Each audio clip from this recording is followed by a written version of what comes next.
Yo, what's up mga kap? Andito tayo ngayon sa Diwata Paris Overload sa Pasay City. Ito yung bagong paggawa niyong pwesto.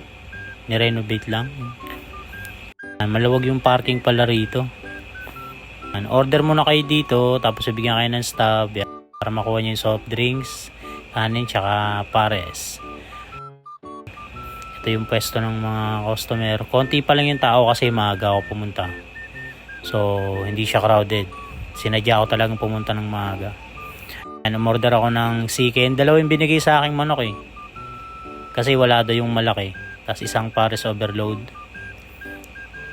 So, dalawang manok yung nakuha ko. Hindi ko alam kung mauubos ko.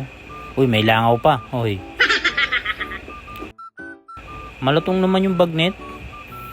Habang nahalo ko, okay naman siya. Tikiman tayo na tayo mga kap. Testing ko yung bagnet. Malutong naman.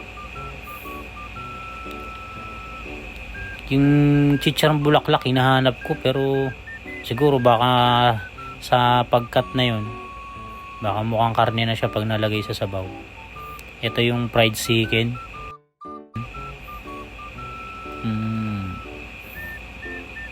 Actually yung manok medyo natabangan ako eh. Honest review lang. Sa lasa. Para lang siyang manok na harina. Walang nilagay na condiments o pampalasa. Pero malaki. Malaki talaga siya. Tsaka sulit na sa 100. Nakaisang rice lang ako dyan. Hindi na ako nag-extra rice. Sa mga kakain ng bagnet na pares, hindi ko siya trip na nabababad yung bagnet sa sabaw kasi kumukunat siya eh.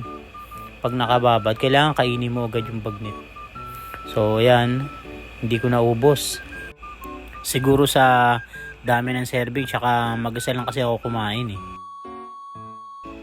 Dalawa pa yung manok.